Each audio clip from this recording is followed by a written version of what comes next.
Salut tout le monde. Aujourd'hui, notre problème mathématique va porter sur les fonctions. Ce qu'on va faire, on va le faire à partir de données réelles. Donc, j'ai ici le petit appareil noir, c'est un cinémomètre. C'est un appareil qui permet de déterminer la distance exacte d'un objet à intervalles de temps réguliers. Les policiers utilisent un appareil semblable pour capter la vitesse des véhicules et donner des contraventions quand celui-ci va trop vite. Le cinémomètre est relié à mon ordinateur. Là, j'ai branché mon ordinateur sur la télévision. Donc, on peut voir, il y a un format graphique de la position en fonction du temps. Et j'ai aussi une table de données, une table de valeurs. Donc, on va faire l'expérience avec une balle. Donc, je me suis fabriqué un rail homemade. À l'école, je suis mieux équipé. Mais là, on se débrouille avec les moyens du bord. On va capter en temps réel la distance de la balle au cinémomètre à intervalles de temps réguliers. Et puis, on va en faire l'analyse tantôt. Donc, prêt pour la captation de données. Donc, je vais placer la balle ici. Démarrer mon cinémomètre. Et voilà. C'est tout. Donc, on voit apparaître sur le graphique une belle courbe et on va en faire l'analyse mathématique.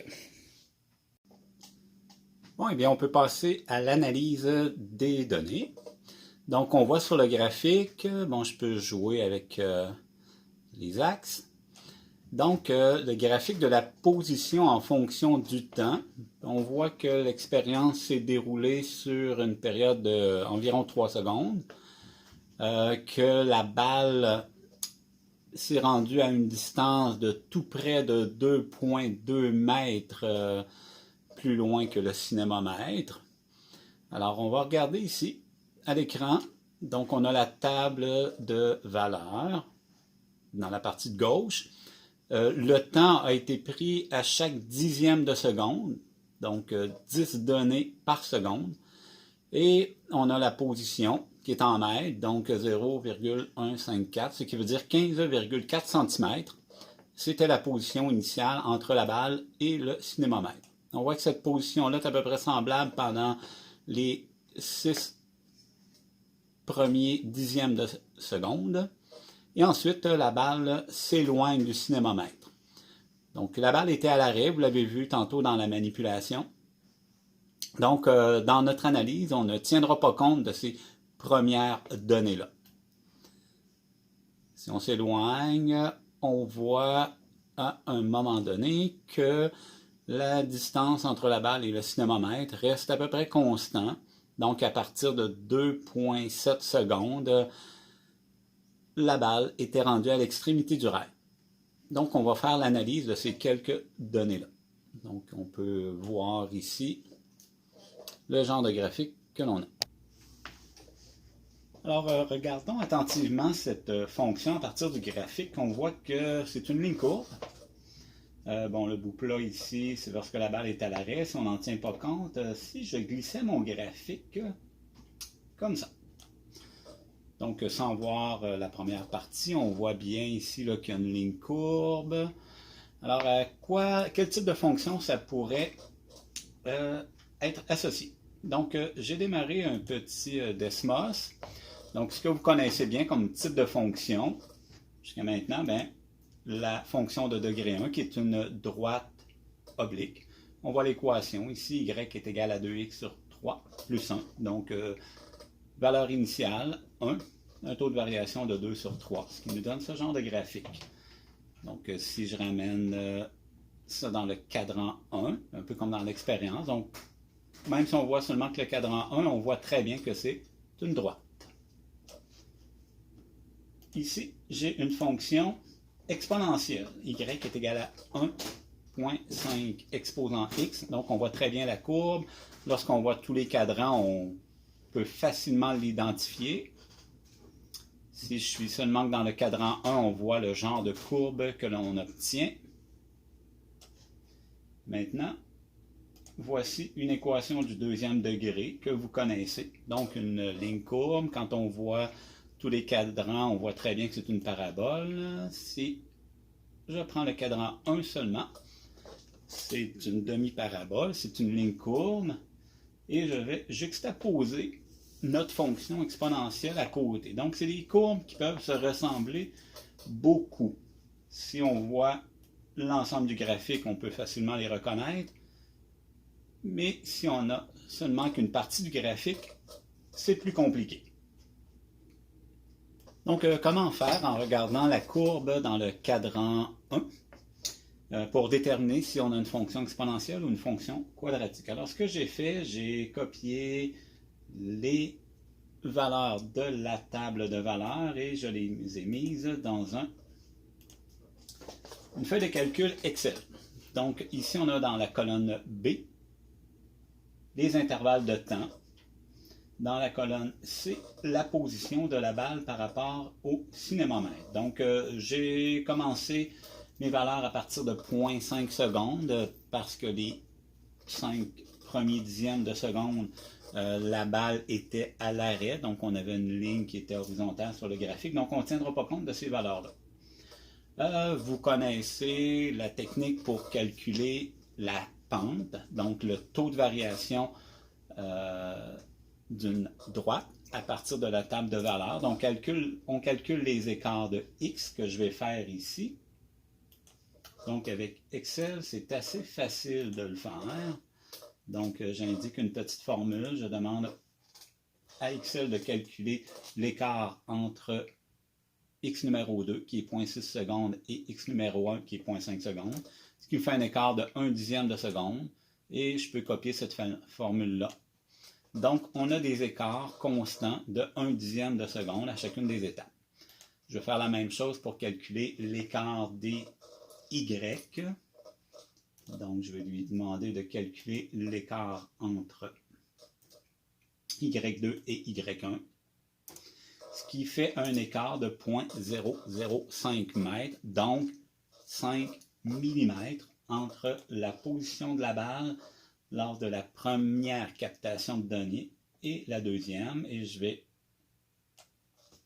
continuer de faire le calcul. Donc,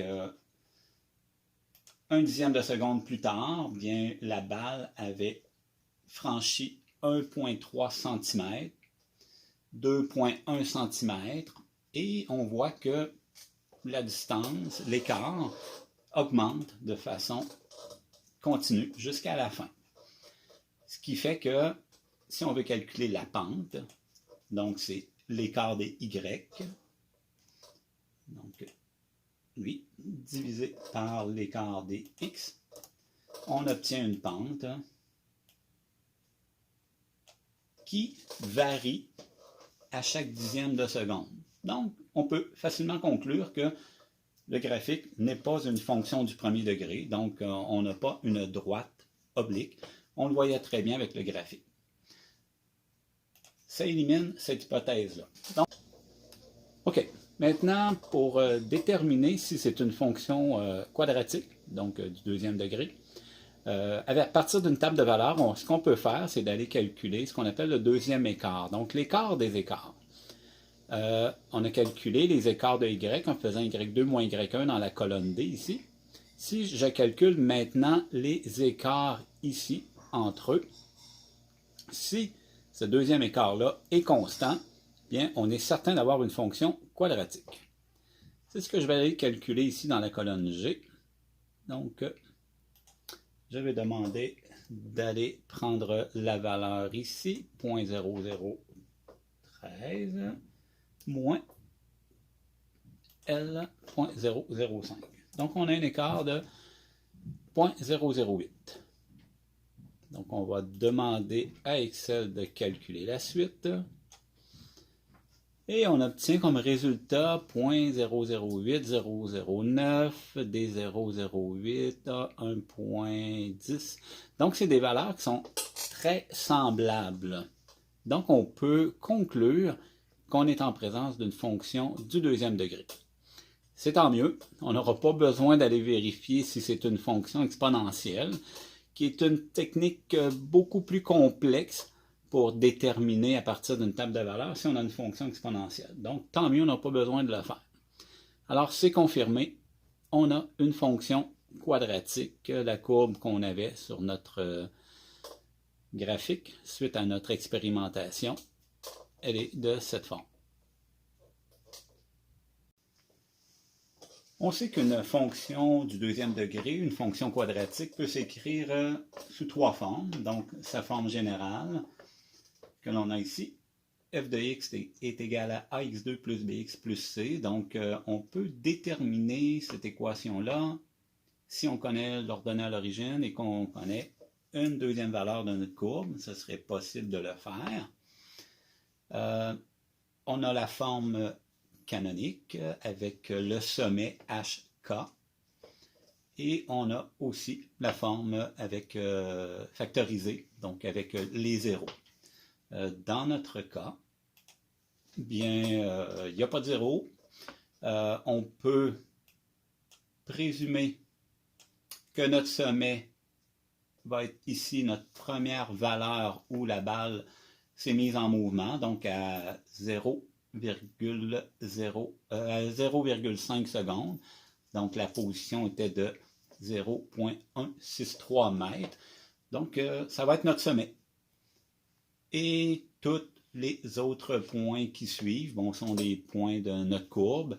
Alors en utilisant un de ceux-là, on va pouvoir déterminer l'équation de notre fonction quadratique sous sa forme canonique. Donc, petit retour sur les données captées. Alors, l'expérience s'est déroulée sur une période de moins de 3 secondes et les données captées sont inférieures, sont environ au maximum de 2 mètres. Donc, la balle s'est retrouvée au maximum à 2 mètres du cinémomètre.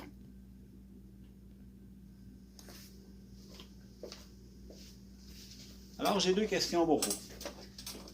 À partir des données, vous allez modéliser la fonction et me déterminer le temps que ça prendrait à la balle pour franchir 5 mètres. Si j'avais un rail suffisamment long, ce qui n'est pas le cas. Donc, déterminer le temps que ça prendrait pour franchir 5 mètres. Ma deuxième question, à quel endroit serait rendue la balle par rapport au cinémomètre si elle avait roulé sur un rail suffisamment long pendant 8 secondes? Alors, au boulot!